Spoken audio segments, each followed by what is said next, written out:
Hello, my name is Father James Northrop, and I am the pastor at St. Brendan Parish. And it's my privilege this week to participate in the series from the Archdiocese of Seattle, According to Father. And I'm going to answer the following question. Recently, the Washington bishops supported a moratorium on the death penalty. What does the Church teach about the death penalty? Well, we obviously are a people of life, and so we try in every way possible to affirm the dignity of human life from conception until natural death. And on the cross, Jesus eloquently did away with the old rule of an eye for an eye and a tooth for a tooth. And so we're not allowed to do that anymore, to get even with people or to kill somebody when somebody else is killed. We always want to hopefully be able to incarcerate people to protect ourselves from an unjust aggressor, allow them the opportunity to change, to be redeemed, to accept Christ, and to have a new way of life. But the Catechism opens up a possibility of a certain situation where it would be justified, and I want to share that with you. And this is from paragraph 2267.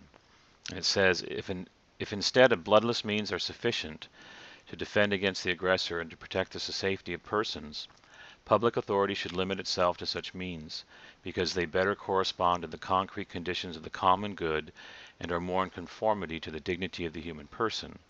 And then it goes on to say, today, in fact, given the means at the state's disposal to effectively repress crime by rendering inoffensive the one who has committed it, without depriving him definitively of the possibility of redeeming himself, cases of absolute necessity or for suppression of the offender today are very rare, if not practically non-existent.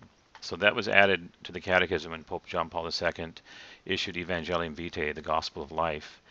And it says that, most conditions are that we can incarcerate somebody to protect ourselves from them. But here's a situation that happened in the Monroe State Correctional Facility where I work and volunteer to say Mass. One Friday evening after the services, an inmate hid and then attacked and brutally killed Officer Jamie Bendel.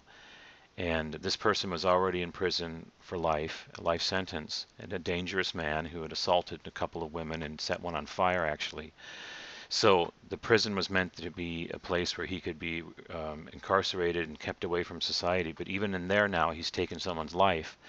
And so he did receive the death penalty during the trial. But now Governor Jay Inslee has put a moratorium on that, and so he won't be put to death, at least while he's the governor. And the Washington Catholic bishops support that decision.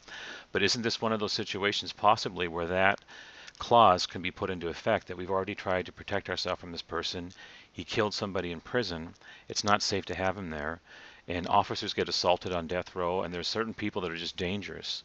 So we want to make sure that we do all we can to affirm life. But is this one of those situations that would allow us to, in fact, exercise the death penalty to protect us from this unjust aggressor?